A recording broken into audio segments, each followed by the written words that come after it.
Good morning, everyone. Welcome to the regularly scheduled meeting of the Board of Public Works for today, Monday, January 11th, 2016. Commissioner Davis, Rodriguez, James, Repenning, and Jacinto are present. President James, we have a quorum. May we start with Bureau introductions, please, starting with Bureau of Street Lighting. Good morning, Ruben Flamenco, Bureau of Street Lighting. Aida Valencia, Bureau of Street Services. Michael Simpson, Bureau of Sanitation. Good morning, Larry Hsu, Bureau of Engineering. Good morning, Chris Smith, Bureau of Contract Administration. Good morning, Ted Jordan, Public Works General Counsel. Fernando Campos, Executive Officer. President James, we did not receive any speaker cards under general public comment, nor any of the regular items for today's agenda. And then we'll close general public comment. Our first item of business, the approval of the meeting minutes from the meeting of Monday, December 14th, 2015. Is there a second to my motion that we approve those meeting minutes? By Commissioner Rodriguez. Any objection? Without objection, those meeting minutes will be approved. Agenda item number 1, from the Bureau of Engineering and Commissioner Jacinto in Council District 5, recommending the board deny the appeal of the Bureau of Engineering determination to locate an above-ground facility adjacent to 9724 West Cattaraugus Avenue. Mr. Ledoux.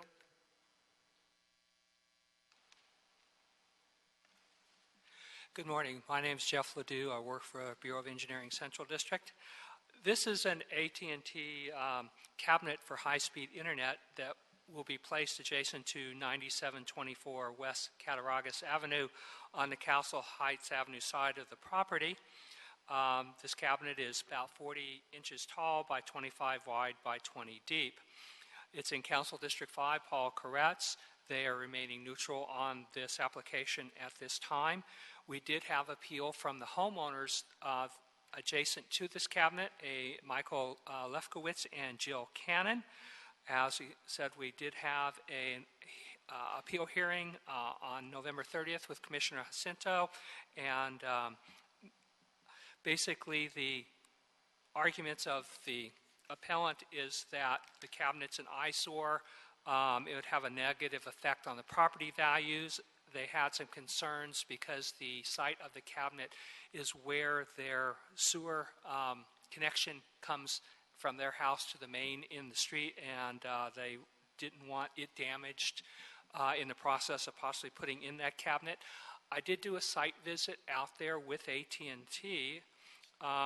Basically, directly north of where they were going to put it on the same street, which is Castle Heights Avenue, there is a elementary school, and the side on Castle Heights, there are no real entrance there. It's just a wall, and it could possibly have gone there. That was, I would say, probably 160 feet away from where the proposed cabinet is. The cabinet where it is proposed, there is a very tall hedge next to the sidewalk. There are trees along there, so it's somewhat shaded. My personal opinion is that where it's proposed is the least intrusive of the places that it could be put. Although, like I said, if I was to place it somewhere else, I'd place it further north, adjacent to the school. I don't know that we want to place it adjacent closer to the school.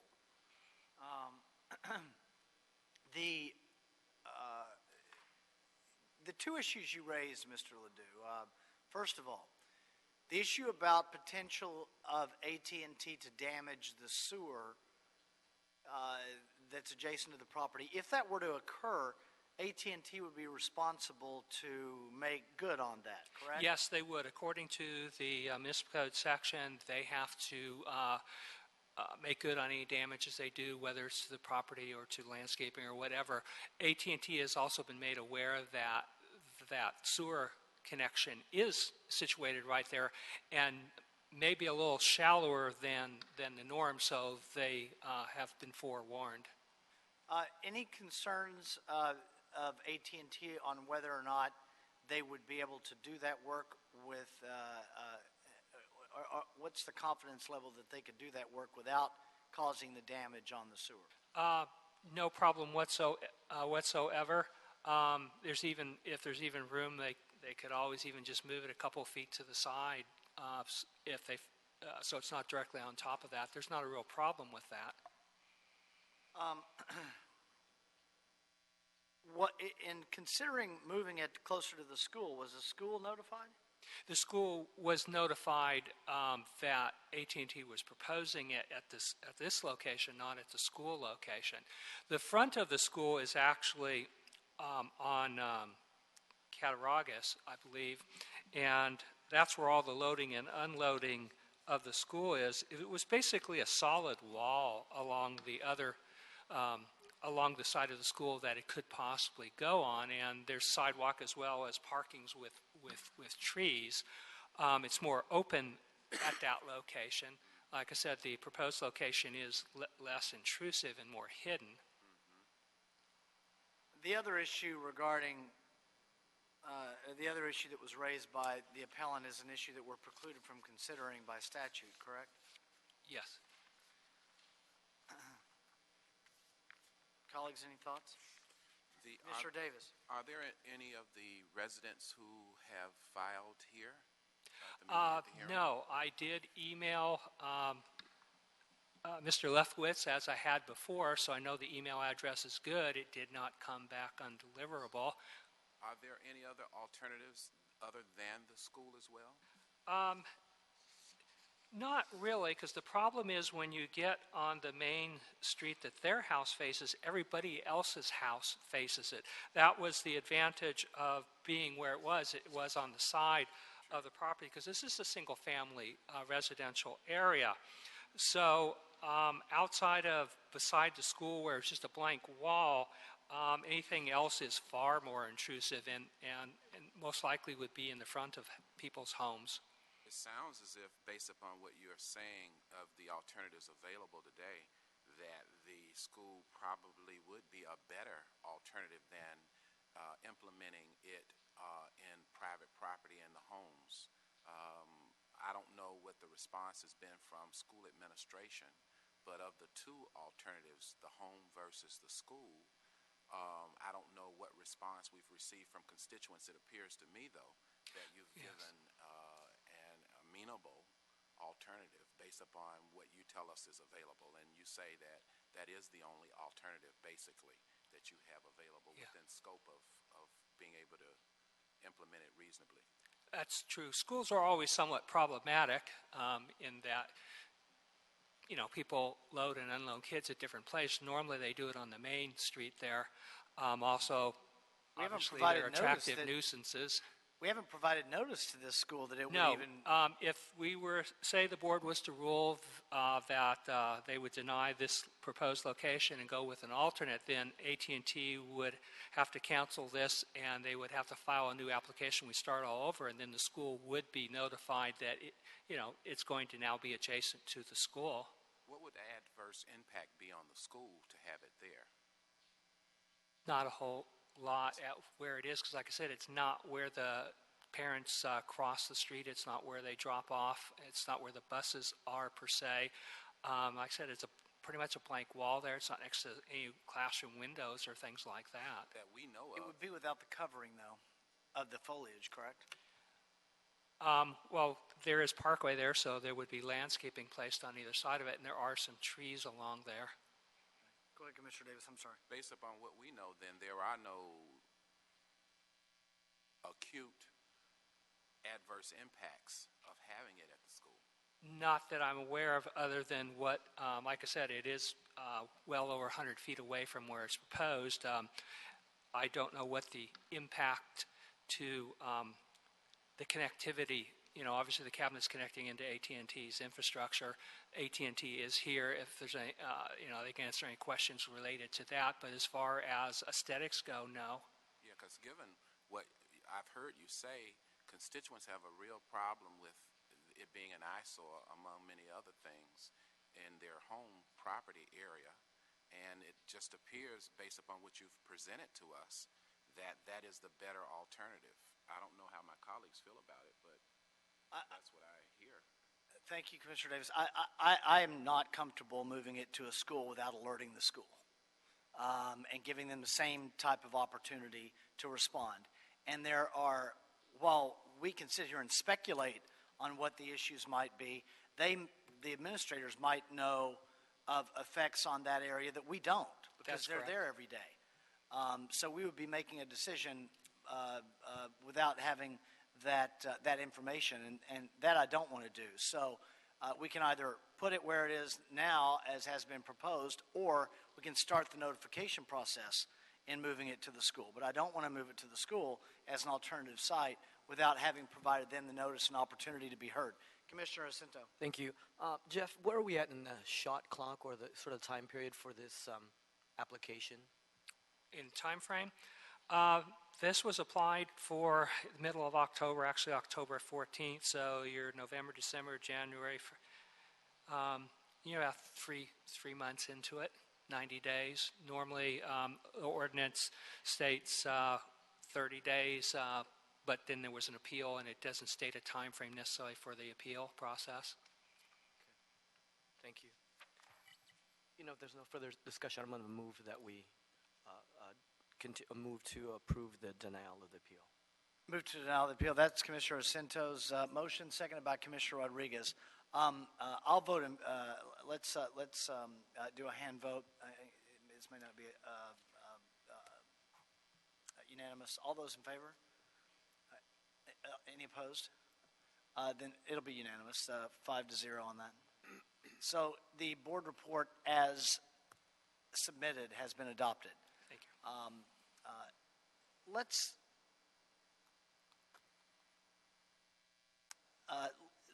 There's no reason not to do it forthwith. We don't have a time issue on it, do we? No. Okay, let's not move it forthwith, just in case something comes up in the next few days as a result that we want to consider. All right, thank you. Agenda item number 2.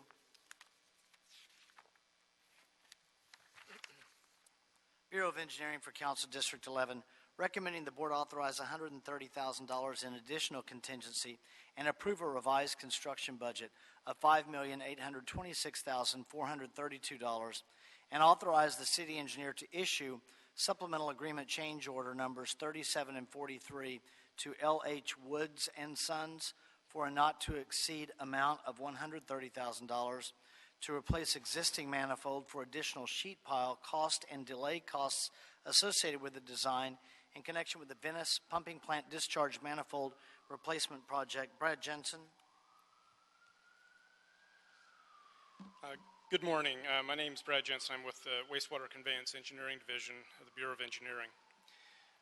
This project replaced the discharge manifold at the Venice Pumping Plant and the associated work with that project.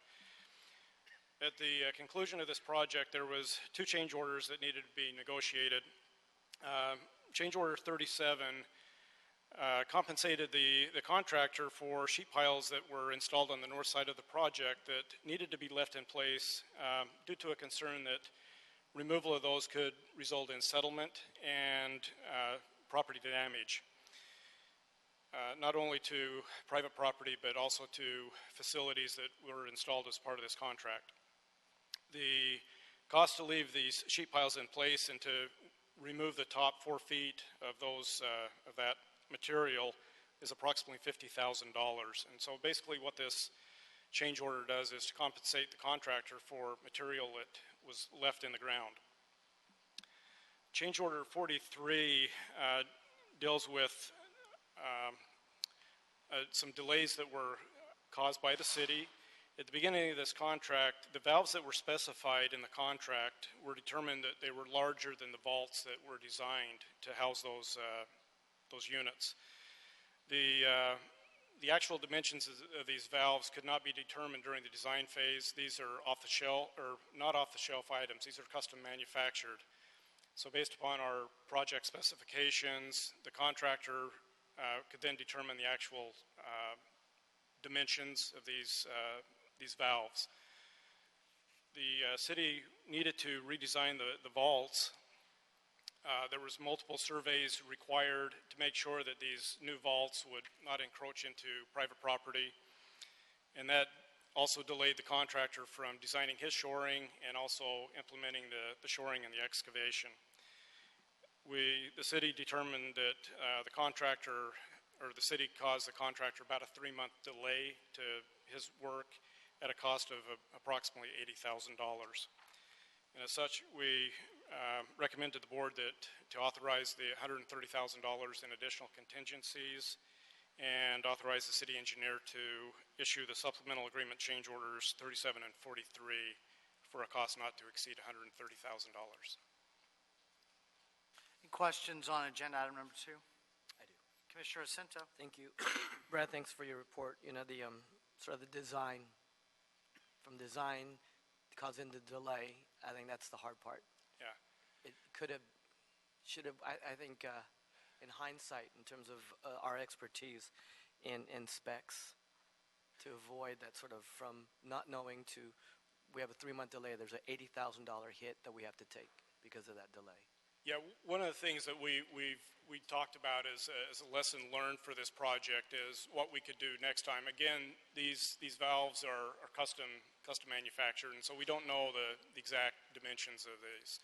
We had received some preliminary dimensions from the valve manufacturer during the design phase.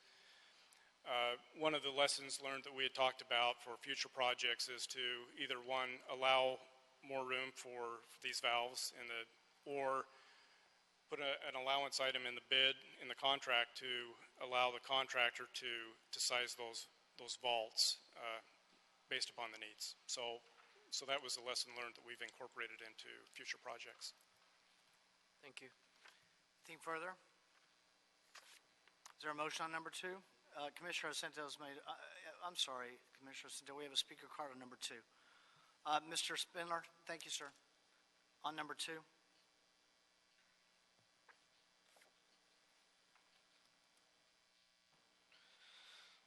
So, 130,000 contingency, 5,000,008. So, I've seen this guy, LH Woods and Sons. I've seen this company before here on these things. And the Venice Pumping Plant Discharge Manifold Replacement Project. Well, nobody really knows what it is. It's I guess a manifold, goes on the engine, and that it pumps the crap out into the sea.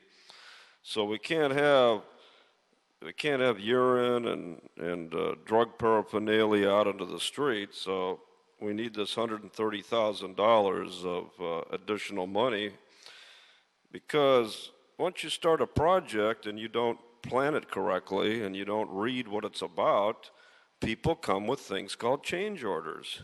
And change orders get very expensive when you deal with stuff like this, because who are you going to call? You're going to call me?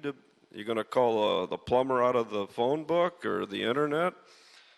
Are you going to call a discount plumber? I bet you if you called a contract plumber, I was in Nevada last week, I bet they could do this for 30 or 40 grand. But over here it's different. You have all these barriers, all of these contingencies, so really you have no choice. I would have hoped, though, that they would have rounded it up to 200,000, because if you're going to go for 130, and this is a good lesson for everybody, round it up to the next 100,000. So you should amend it for 200,000 just to make things more evenly consistent. Thank you. Thank you, Mr. Spindler. Commissioner Jacinto has a motion, seconded by Commissioner Rodriguez. Any objection? Without objection, agenda item number 2 will be adopted. Any problem sending it forthwith? We'll send number 2 back forthwith. Thank you, Mr. Jensen. Agenda item number 6, colleagues, the Sidewalk Repair Program, Bureau of Engineering, requested a continuance to Wednesday, January 20th, 2016. And so that'll be item number 6. Item number 6 will be continued to Wednesday, January 20th, 2016. And just for clarification, on January 20th, Wednesday, January 20th, there will be 2 meetings. One, the regularly scheduled meeting at 10 a.m., and then we'll also have a special meeting in the evening at 5:30. So the sidewalk repair program update would be provided in the evening meeting at 5:30 offsite in CD1. Thank you. So that will be continued to January 20th, 2016. Agenda item number 3,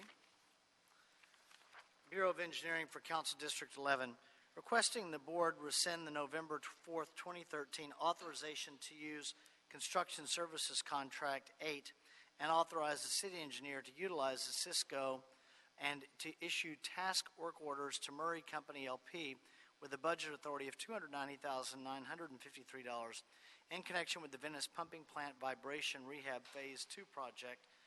Mr. Spindler on number 3.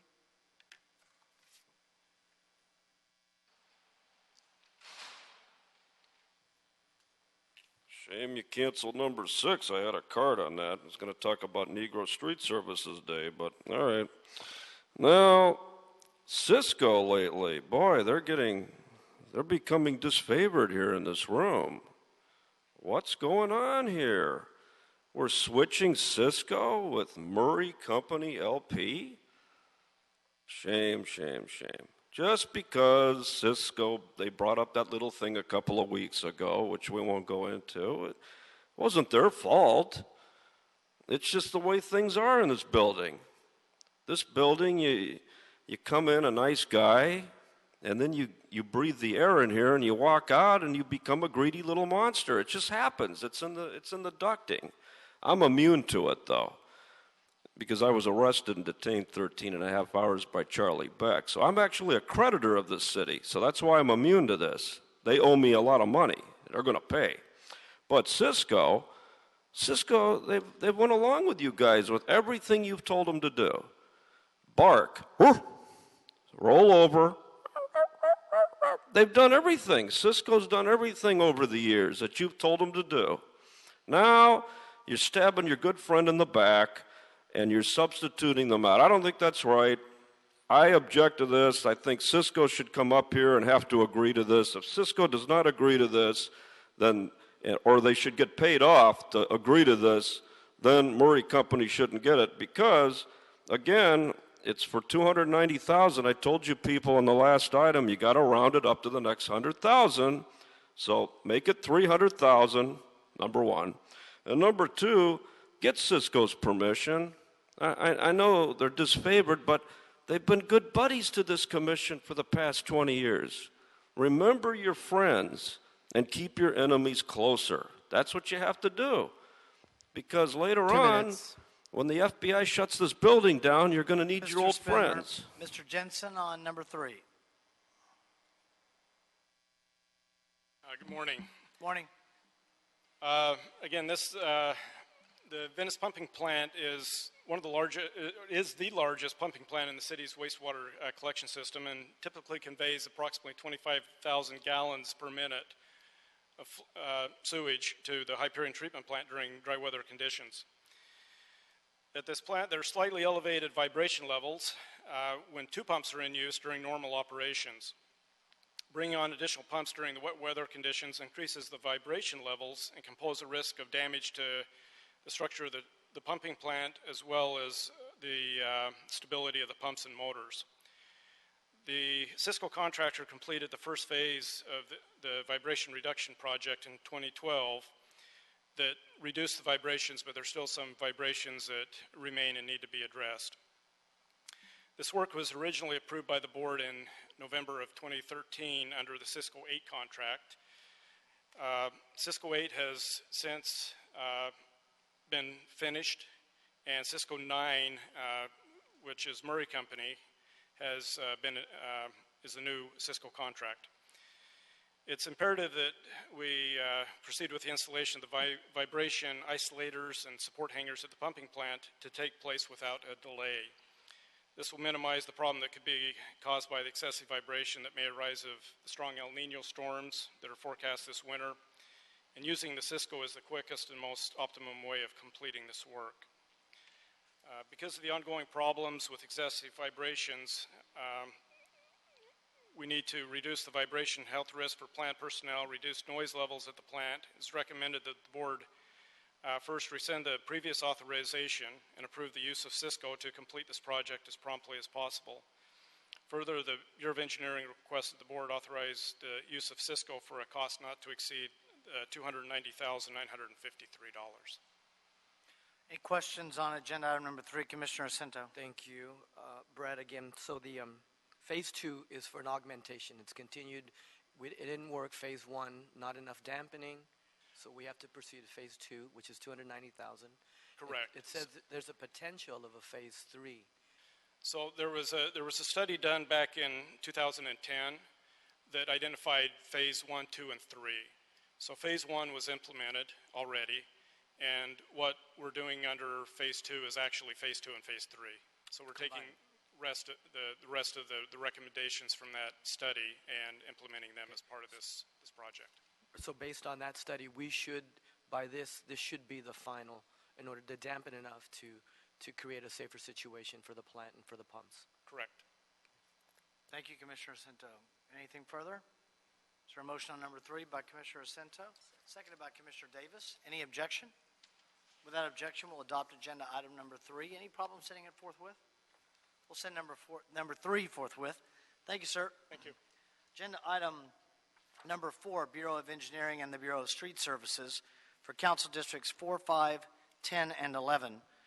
Recommending the board authorize the city engineer to issue deductive change order numbers 101 and 102 to Griffith Company for a not to exceed amount of $967,818.33 to deduct the unused portion of the bid item quantities, and authorize the city engineer to issue deductive change order number 118 to Griffith Company for a not to exceed amount of $298,695.84 to deduct the remaining balance of allowance bid item numbers 78 and 79 in connection with the Wilshire Bus Rapid Transit curb lanes and Wilshire Boulevard Middle Lanes project. It's a federal project.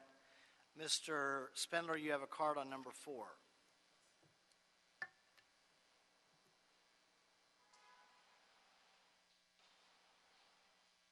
Yes, federal project. So we have to be very, very careful. Federal law, federal project. We got to tread carefully. So make sure that everything is in order, that there's no payoffs, that there's no fraud and waste. Because I noticed that we've got 4, 5, and 11 CD, and then they threw CD 10 in there. Well, yes, Wilshire Boulevard, the crossroads of America. And why do we need this bus rapid transit curb lanes?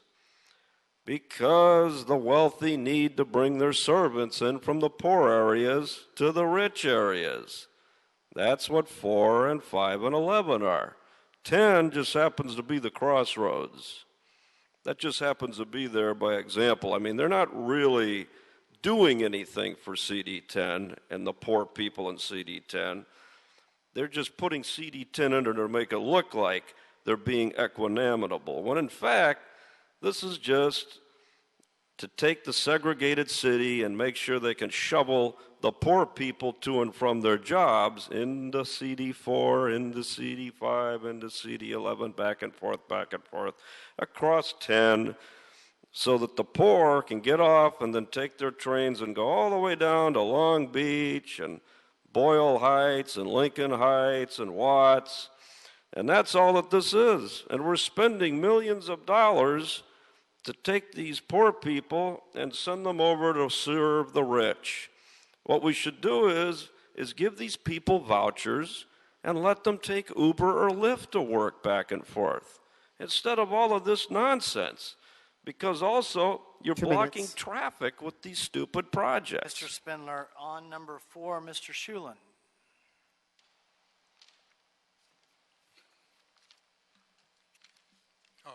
Good morning. My name is Ralph Shovelin. I'm a civil engineer with the Bureau of Engineering, Street Improvement and Stormwater Division. For your information, the board awarded this project, the Wilshire Bus Rapid Transit Curb Lanes and Middle Lanes project, to Griffith Company in June 2013 for just over $11.8 million. The original scope of this project consisted of work on Wilshire Boulevard between Western Avenue and San Vicente. It consisted primarily of 3 items: constructing a westbound and eastbound concrete bus lane, resurfacing the 2 interior westbound and eastbound asphalt lanes, and restriping.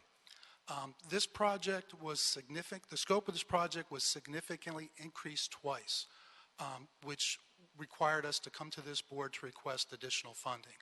One of these items was to reconstruct 5 concrete intersections in the Hancock Park area within Council District Number 4. The second one was to help expedite the construction work on Wilshire Boulevard between Federal Avenue and Barrington. After the original scope of this project was completed, the Bureau of Engineering worked closely with the Bureau of Contract Administration to determine the used and unused bid items. We had, whenever you have a project, you don't necessarily use up all of them. So we had to, because we had 2 funding sources, we had to write 2 change orders, 101 and 102. Since both of these, the net deduct is over $100,000, we had to come back and ask the board's permission before we could issue these change orders. After we issued both preliminary change order 101 and 102, the contractor noted there was a discrepancy in 2 of the bid items, one in each of the change orders, which we agreed. So we issued a revised preliminary change order 101 and 102. The net deduct, per the handout that you have in front of you, for change order 101 increased by just over $6,000. The net deduct for change order 102 decreased just over $53,000. And the combined deduct for both of them decreased about $46,000. Okay. After we issued all the executed change orders for bid item number 78 and 79, we noticed that the remaining balance for both of these allowance items was over $100,000. Therefore, we issued preliminary change order number 118, which contained both of these allowance bid items. Although the contractor reserves the right whenever we deduct any bid item by more than 75% to renegotiate the net credit that's going to give back to the city, the contractor elected not to do so, and he elected to give the maximum allotted credit of just over $1.21 million to the city of Los Angeles. Because the board report that you have in front of you is requesting a net maximum deduct of just over $1.26 million, we're requesting that the board approve the board report as written so that we can issue these executed change orders.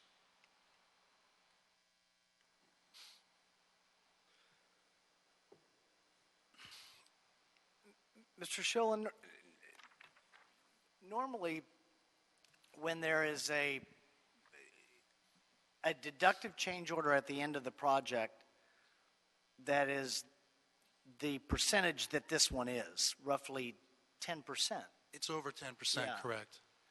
Ish, yeah.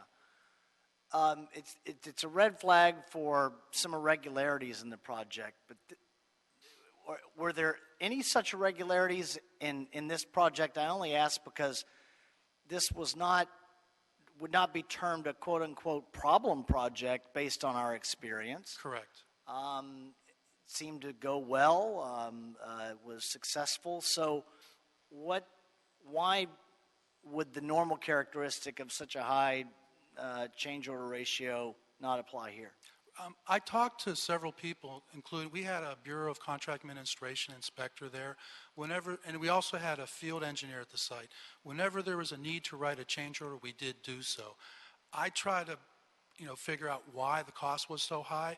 I believe the primary reason is that the bid items that we had were just estimated high. For your information, there was some issues with the asphalt. Typically, we would ask anywhere from 3 to 6 inches of asphalt. But as we're going along, if we found concrete underneath, we didn't chip away the concrete, you just put the asphalt on top. And we didn't bother to document what it was because we were anxious to put it back into service. And it really didn't matter because at the end, we figured we would write a change order to use any unused amount. We also didn't verify they put in exactly 3 inches of asphalt or 6 inches of asphalt. It may be off a little bit. And if you go over a roughly 3-mile area that we're talking about for roughly 4 lanes, that could probably be some of the answer. But I believe the primary reason is that the estimated amount listed in the bid items was just high. Okay. And if you noticed on the change order 101 and 102, they're all deduct items. There are no adds. Right. Any questions? Any other questions? Thank you, sir. Is there a motion on agenda item number 4 by Commissioner Rodriguez? I'll second it along with Commissioner Davis. Any objection? Without objection, we'll adopt agenda item number 4. Any problem sending it back forthwith? We'll send number 4 forthwith. Thank you, Mr. Sholin. Appreciate it.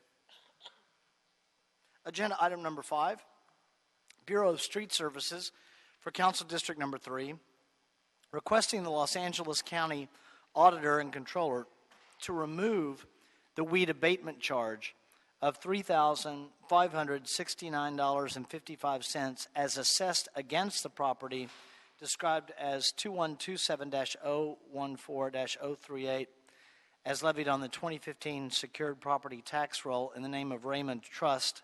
The address is 18825 Calvert Street. Mr. Spindler, you have a speaker card on number 5.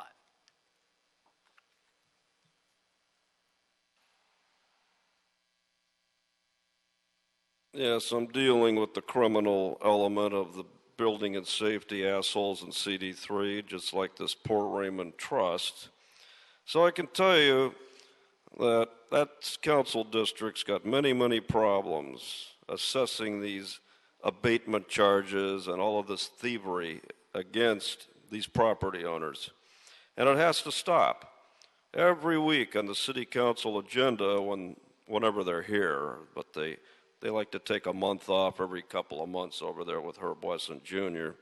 They're always recording liens, always trying to steal your property, always trying to tell you you don't need a building permit, you put up a new wall and repair it, and now they say you needed a building permit. Lies, lies, lies. And this is Bob Blumenfeld's fault. Bob Blumenfeld is an economic terrorist, and he runs CD3 like a mafia operation. And I'm going through it right now. I got the Korean neighbor putting a wall up. They told you didn't need a permit. Now they want you to take it down and get a permit. Scum, scum, scum. So take this money off.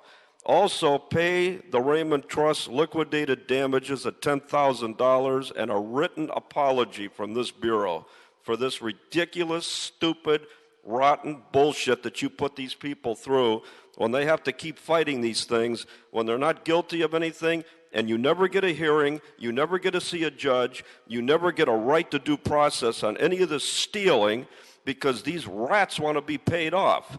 And then they say, oh, we don't take payoffs. Really? Then why the hell do they keep going around and terrorizing CD3? The building and safety is criminally responsible for people, and they're terrorizing it with the direction of Bob Blumenfeld, Jewish economic terrorist cocksucker. So vote yes to get rid of this lien and liquidated damages. Mr. Barrett, on agenda item number 5. Good morning, sir. Good morning. This is a request to remove the charges as a result of this property owner did not own the property at the time, subsequently bought it at a county auction. In this case, the county, as a result of that auction, would collect their delinquent taxes. Whatever money was left would be proportioned out to other lien holders. In the Bureau of Street Service, we have found that the return on investment for the administrative efforts in an attempt to recoup whatever small portion might be left to us just isn't there. Instead, our goal is to expedite the transfer to the new owner so that now we have a responsible party who will maintain the property as opposed to us continuing to use city funds to go in and to maintain it when there is no property owner. Okay. Any questions on number 5? Have any questions? I'll make a motion that we adopt number 5, seconded by Commissioner Rodriguez. Any objection? Without objection, we'll adopt agenda item number 5. Any problem sending it forthwith? Thank you. Thank you, Mr. Barrett. We'll send number 5 forthwith. Mr. Campos, have we cleared the desk? Yes, you have. Then we are adjourned. Thank you, everyone.